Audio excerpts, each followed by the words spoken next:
Hey y'all, hey. Today we are reading Everybody Eats. Everybody eats. Everybody eats. We eat these. Produce, fruits, vegetables, healthy foods. Whoa. Carter knew two things about Saturdays. There wouldn't be school, but there would be work. This Saturday, Carter, her mother, and father were volunteering at the food bank. Although Carter had never been to the food bank, last year she had helped her parents find cans that they could donate around the holidays. Please stop playing with that. I need that now. I need you to leave that alone. What? I need that one. When they arrived at the food bank, a lady in charge told them that they would pack bags and hand them out. Every bag should have a gallon of barbecue sauce, a bag of kettle potato chips, a box of superhero-shaped macaroni noodles, a miniature can of corn, and a box of low-fat ding-dongs. What meal could be made out of these things, Carter thought. Nothing like the spaghetti and meatballs Carter's dad had made last night. What are the meatballs? That's what she had for dinner. That, and that. Mm-hmm. And with these. The stuff that's supposed to go in the bags they're giving away. Carter and her parents filled up their bags. Once they were finished, Carter looked inside the bag and frowned. What would this fill an empty tummy? She worried. After all the bags were packed, they began handing them out. All types of people were there for food. Tall, short, old and young, big families and small families.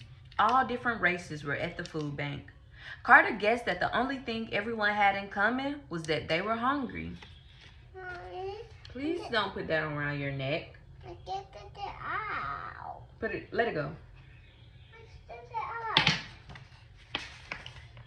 Carter held out her last bag to a tall man, but when she looked next to him, she was surprised to see her friend from school.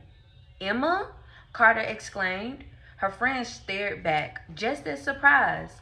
Emma's dad looked panicked, but Carter's mom suggested they go talk over by the door.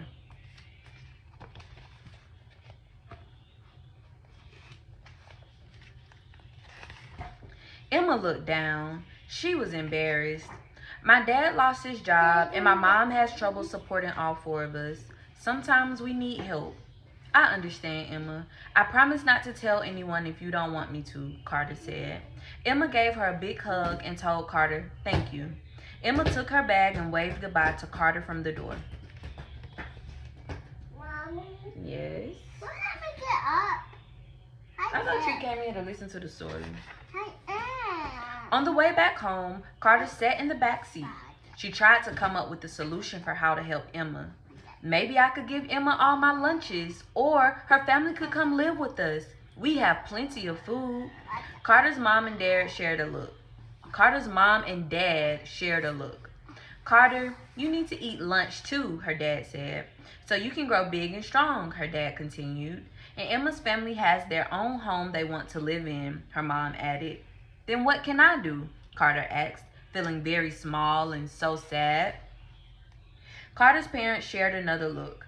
"We'll look online once we get home. We want to help too, Carter." Daddy not here. Who not here? Daddy. Were you expecting him today? Yeah. Oh. When they arrived at home, all three of them crowded around the computer. They scrolled through pages of ideas until they found a book, Everybody Eats. Carter's family read through the pages before ordering it. "Can I do this?" she asked. "Will you help me?" Her parents nodded. Yeah, Mommy. Look. Yeah, Mommy. Yeah, Mommy. Sunday, Carter leapt out of bed and quickly ran through her morning routine. Teeth brushed and hair braided, Carter slid down the banister to open the front door. Mommy, Yes? can dip and help out a ball? No, she's not about to fall. That's a girl. Girl. She's a girl. He's the girl. Outside, a brown package waited. Her book! Carter could hardly wait before she tore it open.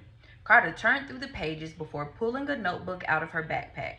She would have to be ready to tell people what they could do to stop hunger, and she knew the first place she would go.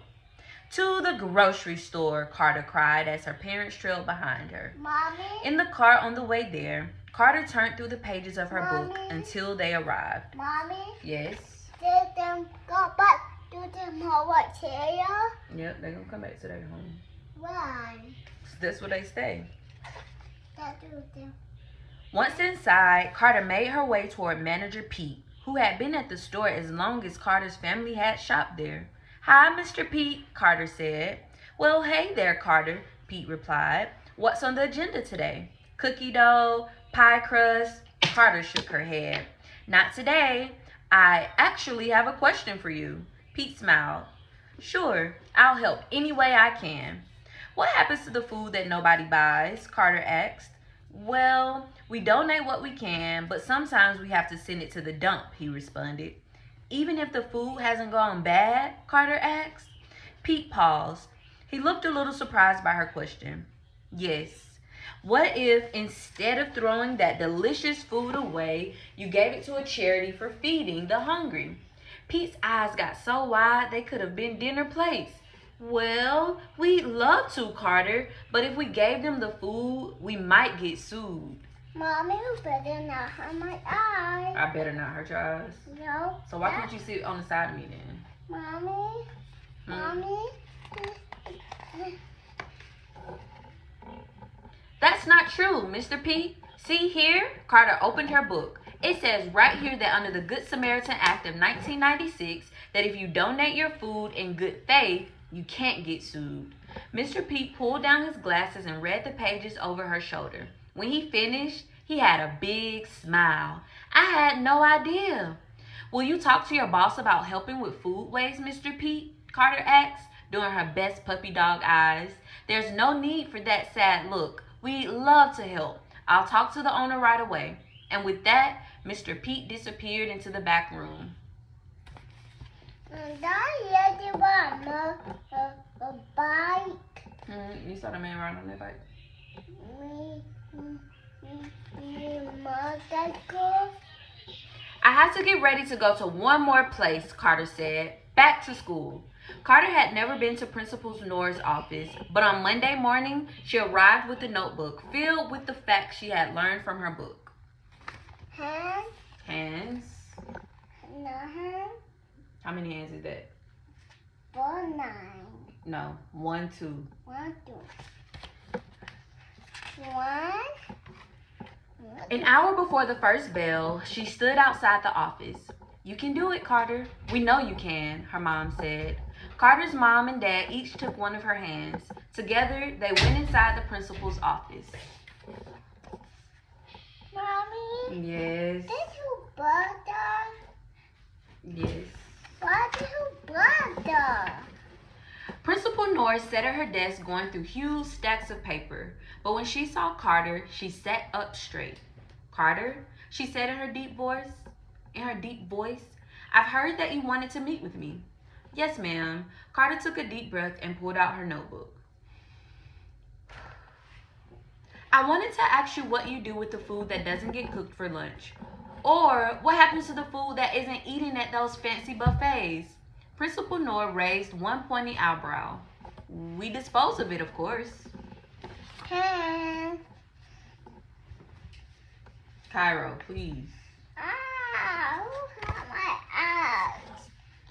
"But in school, we recycle because we really care about the environment, right?" For a second, Principal Nor looked pleased. "That's exactly right. However, I fail to see how the two are related."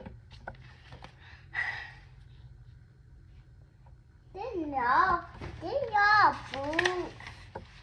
Carter placed her book out for Principal Nor to read. "One way is that there are students at our school who are hungry, and they could use that food. Just because they show up to school doesn't mean that they have enough food at home." Carter stopped herself before she mentioned Emma. It wasn't her place to tell what Emma's family was going through, even if she really wanted to. Principal Nor looked at her curiously. Carter continued.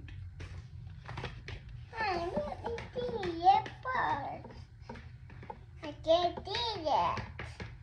But Wait, let me stop. Another way that food waste affects our school is that when we throw away food, no, we're not playing with toys right now.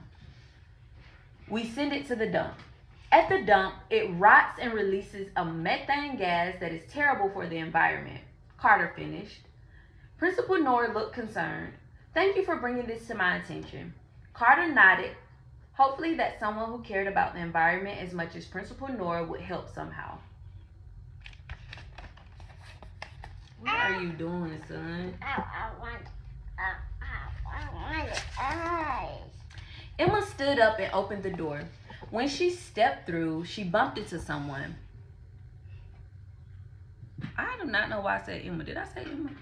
Carter stood up and opened the door. When she stepped through, she bumped into someone. It was Emma. Are you okay, Emma? Carter asked. I'm fine, Emma replied. Did you get in trouble with Principal Noor?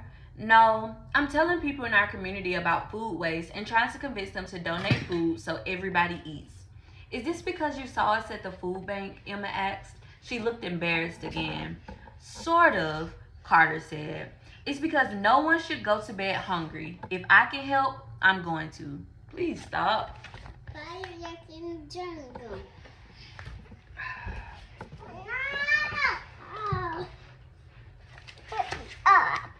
Before Carter finished, Emma gave her a big hug. You're a real friend, Carter.